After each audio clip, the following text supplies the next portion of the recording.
You look great in the red. I'm not used to that. I'm used to the gold you wear. That is nice. I'm trying to be firecracker red, you know. Setting the place on fire, huh? Yeah, exude some heat to the world.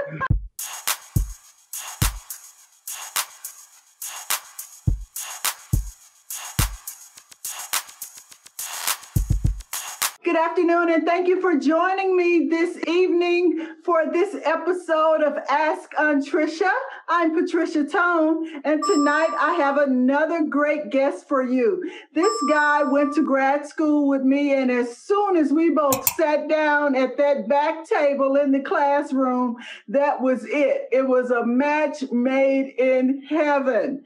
My friend, Robert Goose Scott, works in radio production.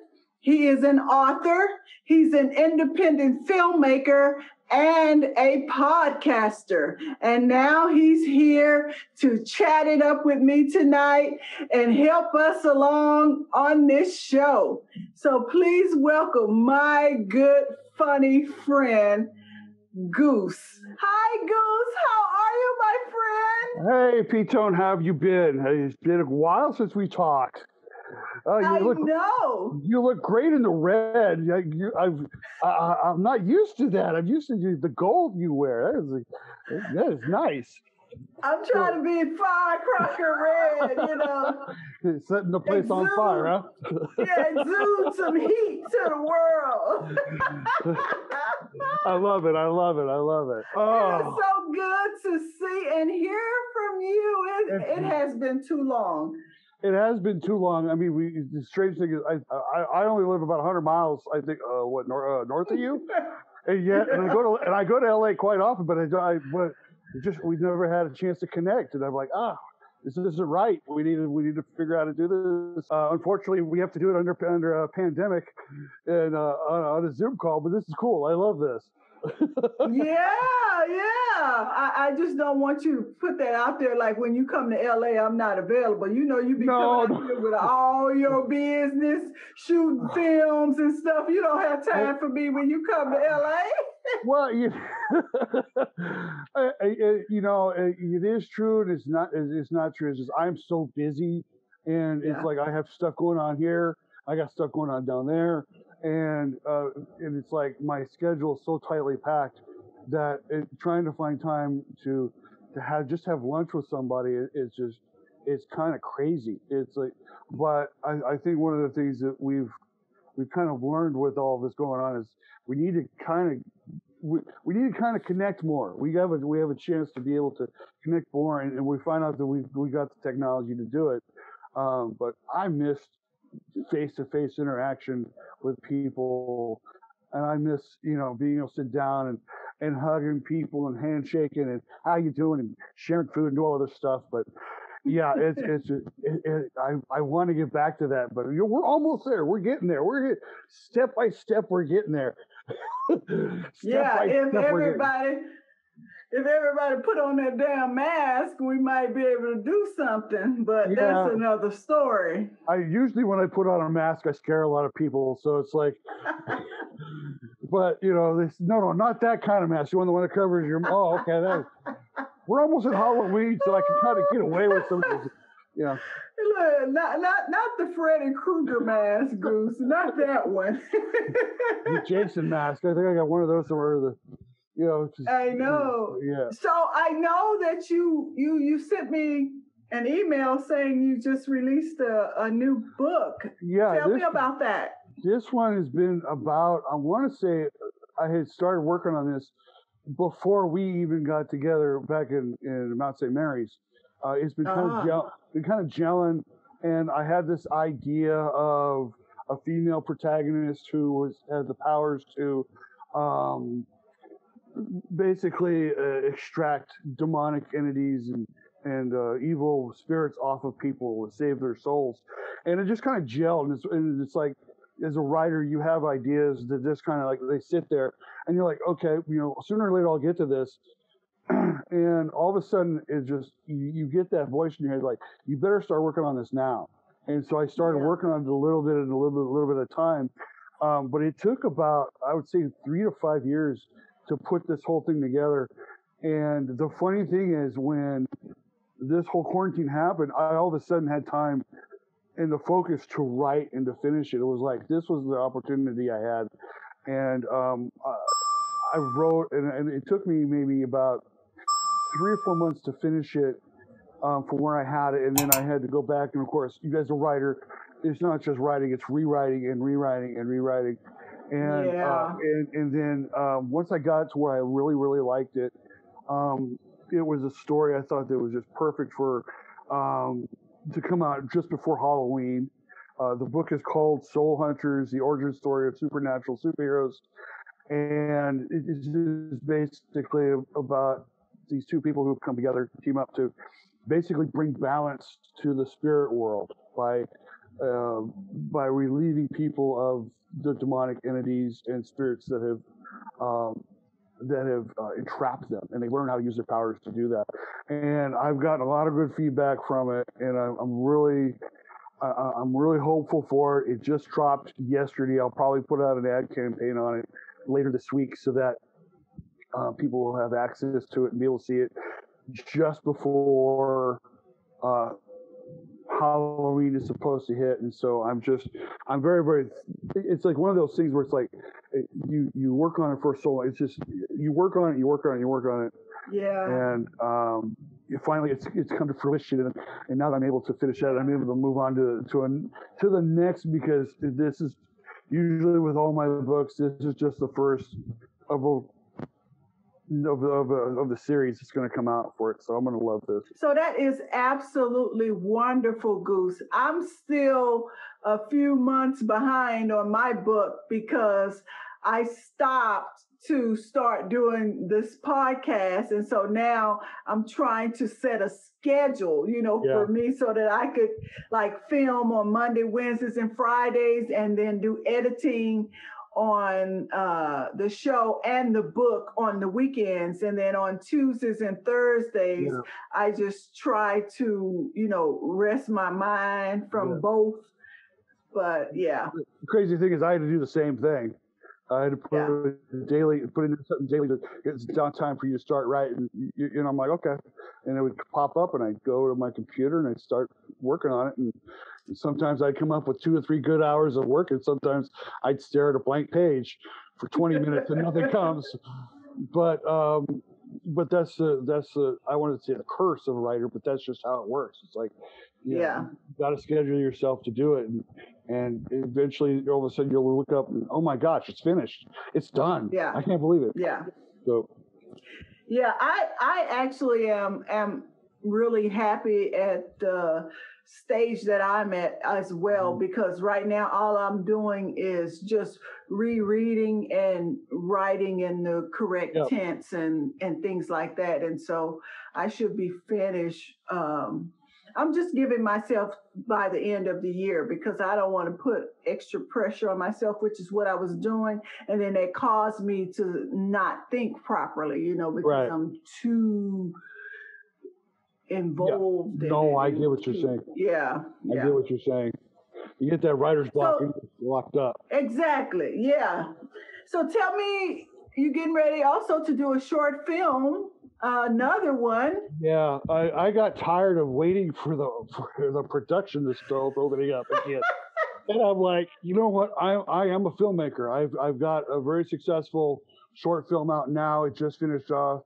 It's run at the Liftoff Los Angeles Film Festival from September to October, and I was really happy about that.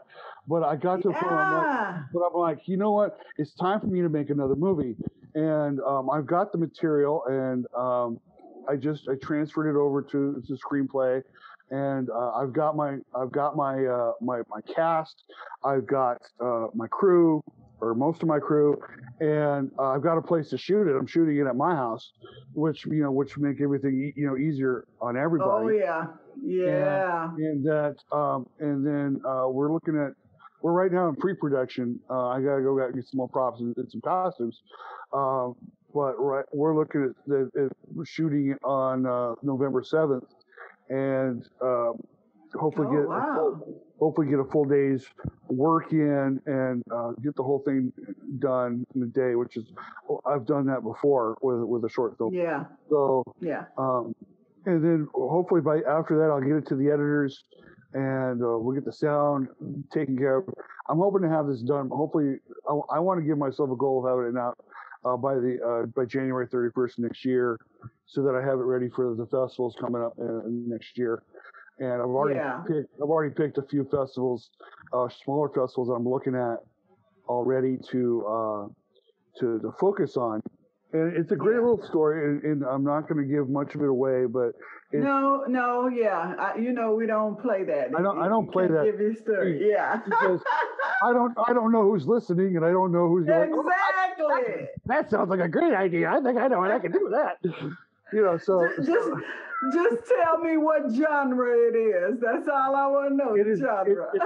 It's a dark comedy. Oh, okay. It's a dark comedy, and it looks really good. It's another adaptation of a play I wrote that was produced twice and got great reviews, and it has a interracial cast, which is something I really love that I wrote into.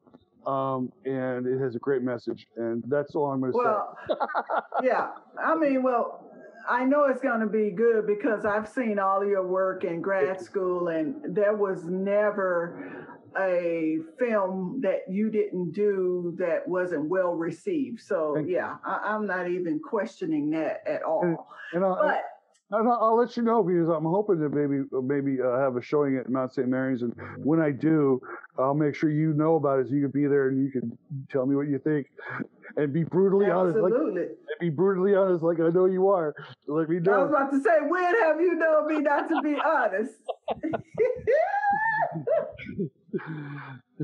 But I am gonna ask you a question that we probably have talked about before, but I want my audience to know. Okay. What is the best advice that someone has ever given you? Oh, God. I've gotten a lot of really great advice. I would have to say the best advice someone ever gave to me was to keep learning, to keep educating yourself. Because I think what happens is we get to a certain point where we're done with education and we just want to get off to our jobs, and we basically shut ourselves down to learning anything else new. I was lucky to get involved with a group of people who really put that into me, and I think that's one of the reasons why I was able. I think it's one of the reasons why I was able to really get through school. I went through 7 years of school, from junior college to CSUB to Mount St. Mary's, and I went through 7 years of it, and it's because I had a passion for learning more. I'm a guy who's constantly reading. I'm reading. I'm a writer, so I read books about writing, how to become a better writer. We have books on producing and directing. I read those. I'm currently reading a book on finances and money, because I want to make sure I know. I'm in my 50s now, so I need to know what to do with my money, and to be able to keep it, so that when I do eventually decide to semi-retire, I have something to be able to fall back on. I've been married for 27 and a half years. I read a lot of books on relationships, so that I know how to become a better husband and a better father, and not just wing it like I've seen a lot of people do. That's probably the number one thing, is just to keep learning, keep educating yourself, and you listen to audios and watch videos and be around people that can give you good advice. That's the key. Be around people who can give you good advice, because we always have people who will sit there and will give us advice of what they think you should do, and it's not in your best interest; it's in their best interest. And I've been caught in that too. I've taken advice from people who didn't have my best interest at heart, and basically almost tried to sabotage what I was doing. And and I love it, because there are times where I hear God speaking to me, like, they have no idea what I have planned for your life. So you need to follow these people over here who I know will help you get where I need you to go. It might be a little deep for people, but you know what? that's the best advice I was ever. Just keep learning, keep educating. I still read the textbooks we got at Mount St. Mary's. You know that big old long, thick film history book? I'm still reading that. No, the one I have out is the one we had in the screenwriting class. Yeah. That tells us all the little abbreviations and the meanings of things, and when you're supposed to do this and when you're supposed to do that. I keep that one out. I tore those up. I mean, and I have, I read them and then I read them again, and it's like, and I read. Let me just say, I'm a big reader. I read about 3 to 4 books at a time, whether it's one. I have an actual book, or have my Kindle out, and I'm looking at reading this book, and okay, I'm done. I'll read this book, and I try to get through about 1 book a month, which is not easy to do when you're reading like 3 or 4 at a time. Yeah, but you know, I tell people, take 10 minutes a day. 10 minutes a day to just pull out a book and read it. Don't laugh and don't talk about me too bad to the audience, but guess what book I just bought? Lenny Kravitz's new memoir book. So why in the world would I think that I think that's fantastic, because you know you are super into Lenny Kravitz. And I'm like, yeah, that makes a lot of sense to me. But you know, that's why we connected immediately in school. You know, we both were sitting in the back at that table, and we both had a burning passion for learning. And both of our stories were similar by, you know, deciding to go back to school. And just like you, my family was really upset about the choices I made in life, especially when I moved to LA, because being the oldest, that meant I wasn't going to be there to handle all the responsibilities that were thrust upon me as a child. And so I too, I mean, I was actually, at the time, I think I was 18, and I had walking pneumonia. Ooh. And I almost died, literally. And I remember being in pain, you know, and I thought I had pulled a muscle in dance class because I was going to the University of Houston, and I was taking dance.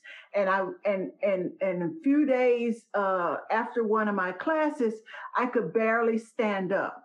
And so I remember waking up that morning crying because I couldn't stand up straight. And so I'm crying, and I'm trying to tell my mom, I'm hurting. I can't walk. I'm in pain. And she's yelling and fussing at me because she's trying to get ready for work. Everybody's trying to go everywhere. And I just sat on the couch, and I'm balled over like a baby. And then she realizes that I'm telling the truth. So now, you know, again, she's kind of upset because she got to go deal with me. And we go to the hospital. They give me like 15 shots in my back because I was counting. And the doctor comes in and says, you know, if you hadn't come here today, you wouldn't have waken up tomorrow. While I was in that bed, though, I was crying, and I was unhappy, and I was talking to God. I was like, just take me now. You know, I don't know why I have to go through all of this. I'm not happy. And that was when he told me to move to California. And it took me 4 years to move because I decided to go to beauty school. And as I said, I could always do hair, you know, and make money and, you know, pay my bills if I become a cosmetologist. And let me tell you, everybody was livid. I was called all these crazy names, every name under the sun, I'm losing my mind and all of that. And no one except for my grandparents talked to me in a normal tone at the kitchen table and said, "We wish we could go with you." I have a similar story. I was in the middle of getting my bachelor's, and I hadn't even decided to even get my master's yet. But I was working real hard to get my bachelor's degree, and things were really stressful at home. I get a phone call, and it was one of the pastors at church, And I'm like, okay, well, I don't know what he wants to talk about, but let's go see. And I go and I sit down in his office, and all of a sudden it's like I think within all of a sudden it's like 5 pastors walk in like in a line, walk in, they sit down in chairs in front of me, and they start telling me how I am not taking care of my family, that I need to quit school, and I need to get a job. I need to get a good paying job. And I actually had the senior pastor tell me that I was committing a sin because I was off doing this. I wasn't taking care of my family, and I needed to be more responsible as a father and a husband. And again, I heard that little voice in the back of my head said, they have no idea what I have planned for you. Yeah. And I stood up and I looked at them all and I said, you know what? I'm sick and tired of defending myself. I wouldn't be doing this if God didn't have a plan for me, if God didn't think I should do this. Yeah. And they all of a sudden were, well, we just think that you need to focus on you need to be more responsible. And I'm like, and that was the day I lost a lot of respect for some of the men in that room. Now, I still have a good relationship with a couple of them. I think that they have seen what I've done, and they're like, okay, we now get it. But again, that's what I was talking about earlier. Sometimes you have to find people that are going, I don't mind someone being honest with me. I don't mind someone looking me in the eye and say, stop being a jerk, stop, screwing up. Right. I don't mind people being honest with me. What I do mind is people telling me what they think I should be doing with my life. Right. And so, or somebody trying to analyze your behavior pattern or your personality based on their own personality and thinking just because you're the way you are that you aren't functioning properly. And that drives me crazy because do not call me crazy because I will show you crazy. Yeah. You want to hear the funny ending to this? The funny ending to this is I now work on the church's production team. And helping them get some of the stuff that they don't have to do to put out on the internet. I was just there yesterday. Talk about full circle, right? Yeah, and not only that, the guy who runs it, he's like, I'm so glad you're back. I'm so glad we can have, because I just sit there and I'm like kind of like work as like a director of television because I'm just sitting there like moving the camera, getting this shot, doing this over here, and I'm having a blast. I'm having so much fun. Right. Yeah, I don't even think it's work. It's like, and to me, being able to go back to my church and be able to do the thing that I was trained to do, the thing that they told me I shouldn't do, just fills my heart. Yeah. Because, truth be told, you ramble a lot, as we both do. Yeah. But we know how to focus. Right. And whenever it was time to get our projects done, we had our projects done on time. There were so many people in our class that didn't do their stuff on time who judged us. Right. But we got our shit done. Right. And that's part of the industry. They give you a deadline. You must meet the deadline. And it's like, and then there are two things I'm proud of. I try to come in under budget and on time. Right. And, yes. And that's and I have fun doing it every time. It's just like I said, it warms my heart.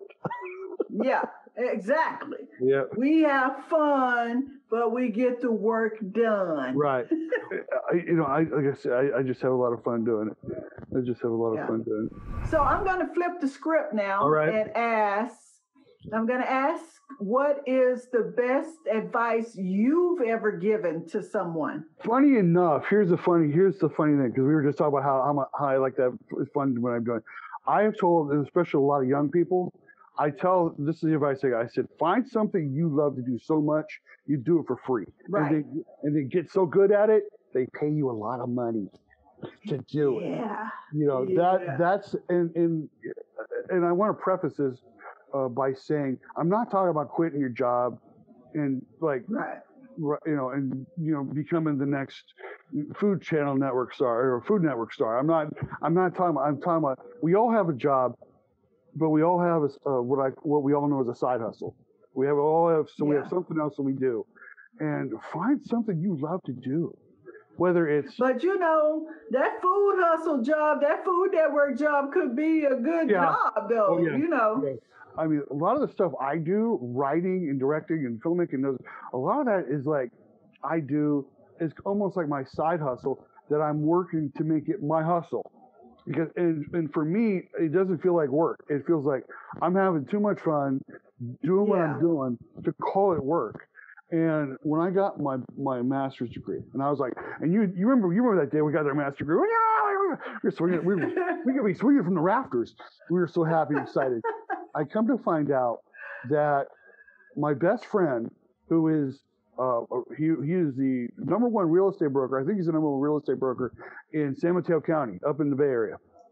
Mm-hmm. He got his master's degree in real estate.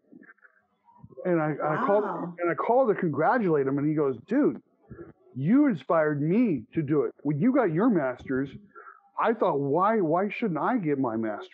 Yeah. And I'm like, well, I never thought of that. And then my other best friend, he went in his late 40s. He went to the police academy. So when you do what it is you love to do, and you have an ability to inspire others to move forward to what it is they want to do. And you don't know that until you've gotten on the other side of it. When people all of a sudden walk over and, man, thank you so much for doing this. You inspired, you made me think maybe I should do something. And for me, I always thought, you know, I felt like I was, you know, that on that song, you know, here I go again, my own. You know, go down the only road I ever known. You know, I by myself on a lot of this, but you don't realize what it is you do, what type of impact you have to other people. Because if you're practicing and training and learning and, like you say, getting around the people that do what you do, what you love, and you all collaborate, it just brings everything to fruition, you know. And I remember, and here's the thing, I'm going to tell some people about you. You were always in the editing room. I always in the, and you were like perfecting those films to the point, and I would show up, and again, I live like 100 miles away. I would show up to go down there to work on something because I needed to be there rather than here. And I'd walk by the end, and there you are working on something, and you'd have your soda here and your food here, and you're like, and I'm like, how long you been here? A couple hours, and I'd be like, okay. That's dedication. That's like, I don't know if you remember the time I got locked in the edit room. I heard 24 that story. hours. I heard that story. Locked me in there at 4 a.m. and the guy didn't even have a damn key. I had to wait on security. And everybody talking about, what are you doing there at 4 a.m.? Working. And I think that's interesting because a lot of people think filmmaking is just this glamorous job. They don't realize how much work really goes into it. It burns me up when people look down on me when I say I'm an independent filmmaker or I love television and film production, you know. Right. And even when I look for a 9-to-5 job, and they see that on my resume, they automatically think that I want to be this famous actress or something. You know, they think I'm trying to be famous. And so one time I was so upset that I just went off in the interview. You know, I was like, did you read the resume? Do you know what film is about? It's about paperwork. It's administrative work before you even get to the camera. I have to book locations, book talent, do clearances, do this and do that. Yeah. And the lady was like, oh, really? I didn't know all of that. If you read, I mean, I just went off Goose. Yeah, it's get the job. I didn't get the job, but it felt good. I tell people that it doesn't matter. That working in the film industry, in television, we work half days, and it doesn't matter which 12 hours of the day it is. Because and they're like, really, you work 12 hours? Yeah, I've been on movie sets where I've been there as a PA, working 12 hours, 13 hours, and they look at their little 8-hour job and it's like, wow, they start to have a little more. I don't want to say respect, but it's like they all of a sudden their eyes open up. They're like, what's really what really entails what happens, what goes on. Right, right. Because even when I was a story producer for Sunday Best on BET, I invited my family down for a taping, and I was able to walk my sister and my niece around backstage and all that, and they got to sit down for a while one of the segments was taping. And so after it finished, my sister looked at me, this what you do? Like it just, until they see it, they just don't understand. They don't understand it. And I've had that same thing happen when I take people to the radio station. The place I work at, they have 6 radio stations there. And it ranges from top 40 to talk radio to, I have a sports station, they have a Spanish station. And I take them around the studios, and they're like, "Well, where are all the turntables and the CD players?" I'm like, "Dude, we're in like the 21st century where everything's on computer, Yeah. Everything's done on computer. I sit in front of a computer all freaking loading up, and producing, getting stuff done."